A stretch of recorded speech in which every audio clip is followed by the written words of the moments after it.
Hey guys, this is Logan with Nissan of Cookeville, and this is the 2019 Highlander LE all-wheel drive. Now, this particular vehicle is in obviously great condition. It's got right at 10,000 miles on it and one owner on the Carfax as far as that goes.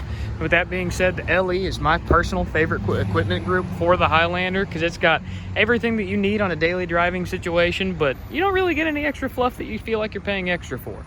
With that being said, of course, opening it up, you can see we've got a really nice cloth interior. It's got a diamond weave stitch down the middle. This stuff is going to be super easy to clean if it ever gets dirty. Of course, right up here, you can see the Highlander does include a great storage shelf that goes all the way from the passenger side almost to the steering column, as you can see right there. And you've got plenty of room for devices. Of course, this little plug right there is actually a charging pass-through because all of your ports are down right here. You've got 3 USB Type A's, an aux jack, and a 12-volt power supply. This vehicle being an all-wheel drive, you do have an additional snow mode and a transfer case lock button right there. Of course, you've also got hill descent control that just use your engine to help slow you down on a long grade. That way you're not using a whole lot of brake pads. Beyond that, I love the center console in the Highlander. It is a 2-position center console. Of course, you have the front section right there, or you can open it all the way to the rear and have the full center console. Now, this thing is really, really cool because it does have this sliding storage tray as well. And if you don't like the way this runs, you can just take that right out and toss it in the trunk and never think about it again. Beyond that, you've got an additional 12-volt power supply right down there in the bottom.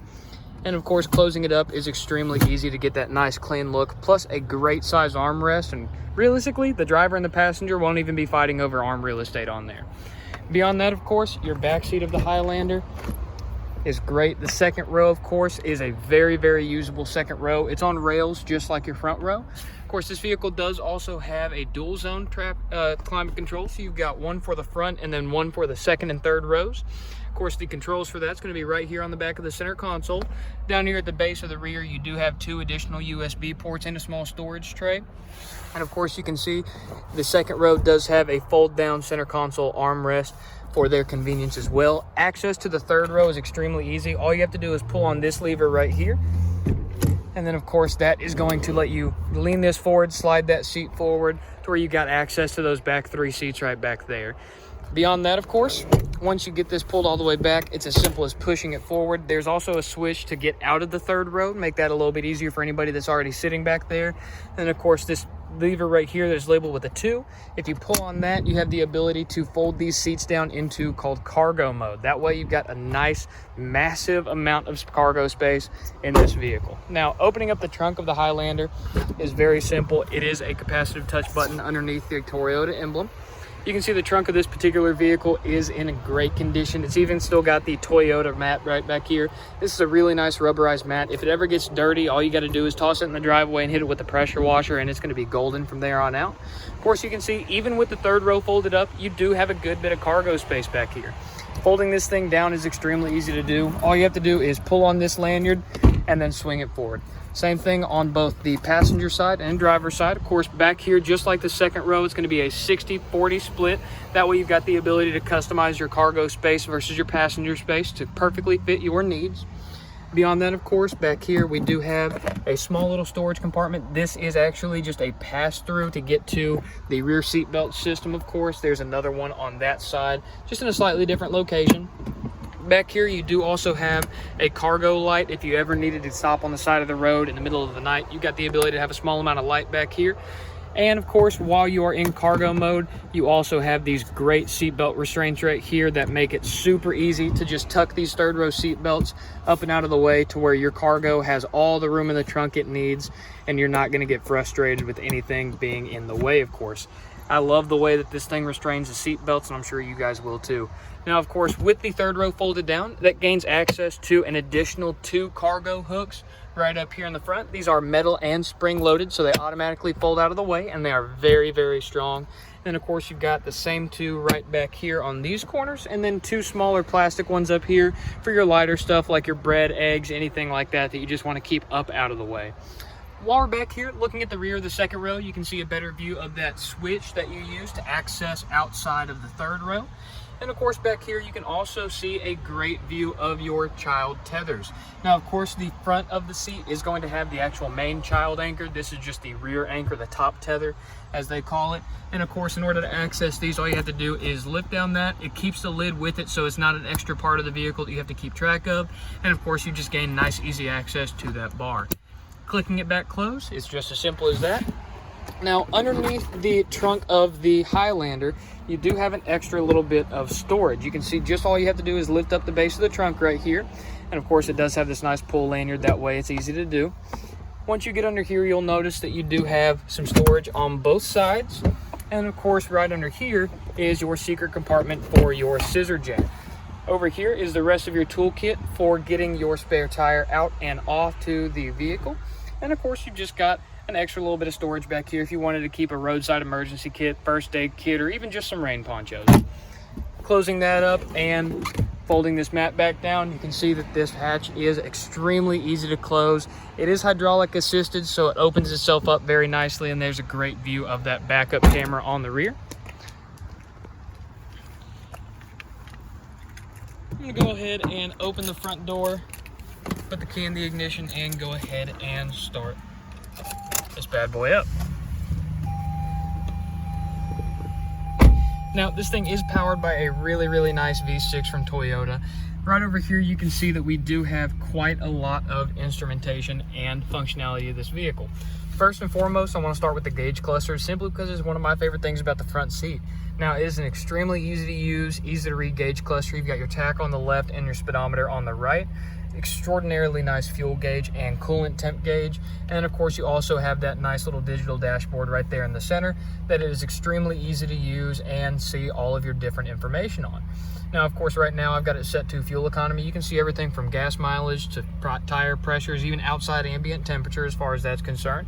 And right over here is your Toyota Infotainment Display. Right above that is going to be your digital clock.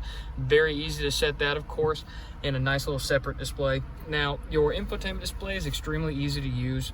Of course, with audio, you've got the ability to have your AM, FM, and Bluetooth audio. If you click on car, it just brings up a few things about the car, such as trip information, fuel economy. Setup is where all of your settings are going to be. Any vehicle specific settings, general settings for this display, pairing, anything like that with your Bluetooth, and of course a few phone screen settings as well. This screen also gives you the ability to just turn the screen off, and all you have to do is touch the dark screen again, and that lights everything up.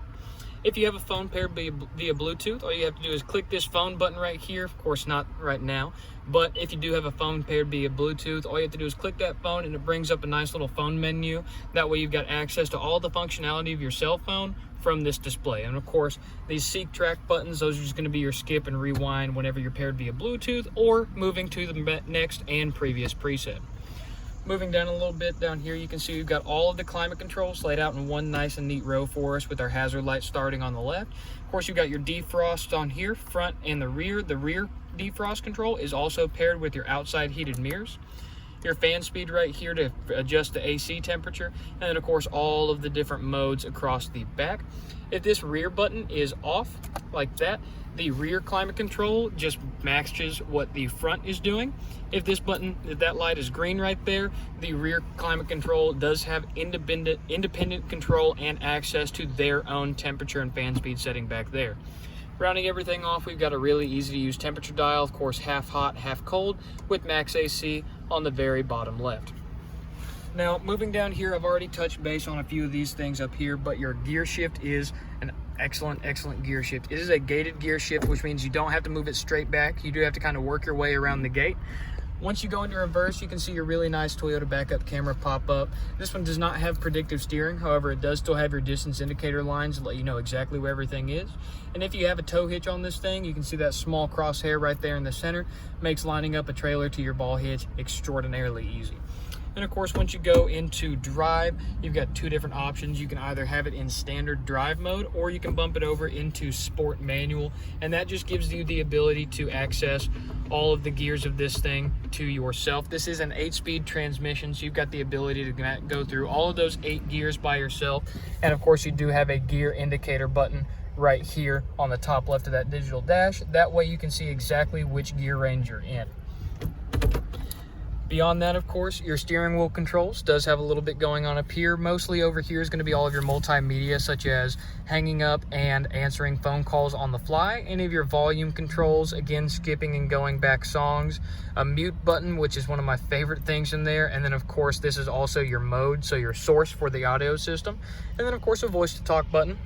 Over here, you've got your front sonar controls. You've got the ability to actually adjust your front sonar and your lane assist from the steering wheel, which in my opinion is just great. Those are driving features. You're going to be having your hands on the steering wheel when you're driving. So in my opinion, that's just where the controls for those should be. Beyond that, of course, you've got a directional pad to control that display right there. And then, of course, this button and this button are just more menu options for that small display right there. Right over here on your headlight controls, of course, you can see we've got not only automatic headlights, but also automatic bright lights. This is a toggle switch to adjust your high beam assist on and off. Whenever that's on and your bright lights are on, if a car comes at you the other way, it just automatically turns it off until that vehicle passes. Beyond that, of course, you've also got your cruise control located in the 4 o'clock position on the steering wheel on its own separate little knob down here. I personally prefer this because it just gets these controls out and out of the way. I personally don't use cruise control very often, but I could definitely see me enjoying it down here even if I did. And of course, your wiper controls are right over here. This vehicle is equipped with a rear wiper as well. You can either have that on intermittence or just off. And of course, your front wipers you can have on high, low, intermittence, off. And then there's also a mist mode and then an adjustability switch for your variable intermittence right there. Beyond that, of course, you've got your power mirror controls on the outside, automatic up, down, driver and passenger windows, and then of course your second row windows are going to be manual, but you do still have the power switches right here. And of course, this button right there just makes a window lockout possible. That way only you've got access to the windows in case you've got kids or animals in the back seat that like playing with little buttons. Here's a roundabout view of what you would get when driving this vehicle. Not a whole lot of blind spots in this thing, and it is in personally a great position to drive in. Of course, right down here you've got your fuel door switch and the hood latch. Your fuel door is on the driver's side, which means fuel stops are going to be a breeze. And of course, it does have an easy to use cap right there. Tightening it back, just one click and everything is good to go. Once again, this vehicle has been the Toyota Highlander. It is a 2019 LE all-wheel drive. Thank you guys for taking the time to watch this video. My name is Logan Adams with Nissan at Cookeville. If you guys have any questions, be sure to just leave them in the comments down below or reply to me via email. Thank you guys. Have a fantastic rest of your day. Bye-bye.